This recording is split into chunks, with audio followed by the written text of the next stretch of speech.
So the other day, my coach of my prestigious football academy, LSU Tigers, gets into, a little pissing incident because he gave an interview to Vanity Fair, and he said something that was true.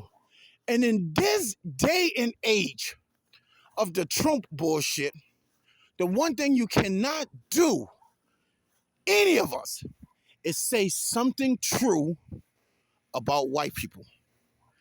I had a whole channel taken down for saying something true about white people. You're not allowed to. Why? Because they have never been taught the truth.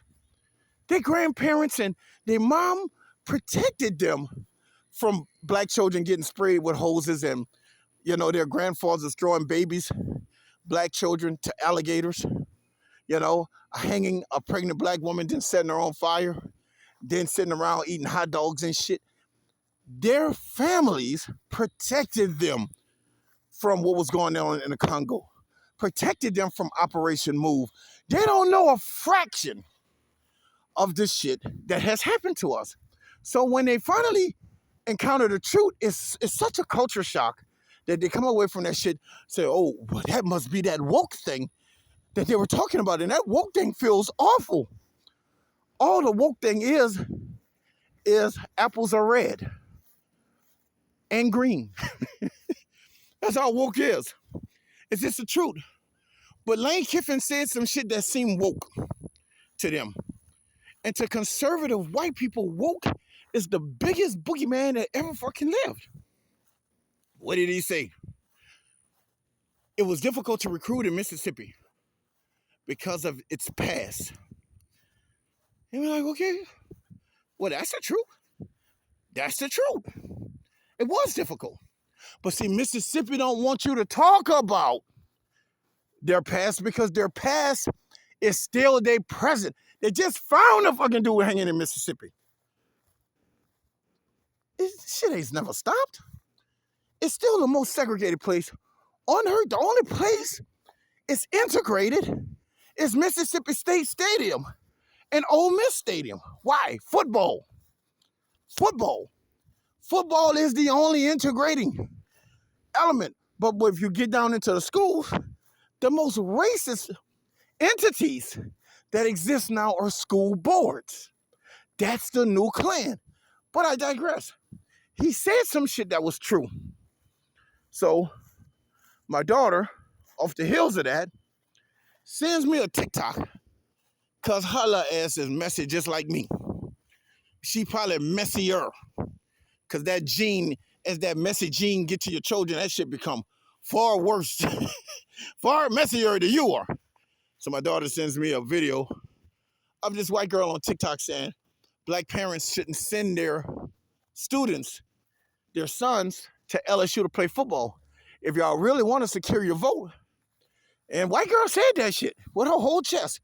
She said, if y'all want to secure your vote, then stop playing football until they restore your voting districts. Now, we really could get her a standing ovation, right? Hand clap of praise, and about 18 twerks, if that was an original thought. But of course, I had preached that to the choir 10 years ago when I put out a video telling all black parents, do something else with your son. I didn't know. Yes, I called myself the football prophet, but even I did not know those words would come back the way they're coming back right now because people are hearing that shit, okay? So all I want to say to Lane Kiffin is he shouldn't have to apologize, but what you need to also understand, my brother whom I love, me and Lane Kiffin was friends long before LSU shit. What I also want to bring to his attention is Louisiana is Mississippi. You just literally went lateral when it comes to the race shit. Here's the thing, Lane Kiffin. Louisiana is probably a little bit more racist than Mississippi. Okay? Did you see how the Supreme Court decision to send us back to Plessy versus Ferguson was based off of a case from Louisiana. David Duke, the Grand Wizard of the Klan. It's Louisiana. Judge Perez, the segregationist, who mentored George Wallace. All of these people were Louisiana. So you're still in a red state that is still the grandchildren of these people who believe and currently practice segregation. So you don't have to apologize for shit. What you need to also be aware of is you're still in Mississippi. It just starts with an L.